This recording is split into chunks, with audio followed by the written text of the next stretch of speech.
ஓர் அடர்ந்த காட்டுல மழை பெய்யற நேரம் ஒரு குண்டான யானை தனியா சுத்தப் போச்சு. ஆனா சேத்துல மாட்டிக்கிச்சு. பயந்து போன அந்த யானை இந்த பக்கம் வான்னு இன்னொரு யானைகிட்ட சைகை காட்டி கூப்பிட்டுச்சு. இப்போ 2 யானைகள் சேர்ந்து சுத்தப் போச்சுங்க.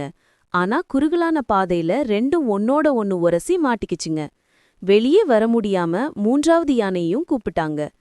3 யானைகளும் சேர்ந்து சுத்தும்போது ஒரு சின்ன சைக்கிள் மேல ஏற முயற்சி செஞ்சுச்சுங்க. ஆனா சைக்கிள் பாரம் தாங்காம உடைஞ்சு போச்சு. அதனால 4வது யானையையும் கூப்பிட்டாங்க. 4 யானைகளும் சேர்ந்து ஒரு பழைய காய்கறி வண்டியில ஏறி உட்கார பார்த்தாங்க. ஆனா பாரம் தாங்காம வண்டியோட தலைபாகம் உடைஞ்சு போச்சு. 4ம் கீழே விழுந்துச்சுங்க. உடனே 5வது யானையையும் கூப்பிட்டாங்க. இந்த 5 யானைகளும் ஒரு குரங்கு வச்ச வலையில மாட்டிக்கிச்சுங்க.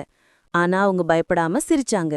எல்லாரும் ஒன்னா சேர்ந்து அந்த வலையை எடுத்து தூர போட்டுட்டு சந்தோஷமா ஆடவும் குதிக்கவும் ஆரம்பிச்சிட்டாங்க.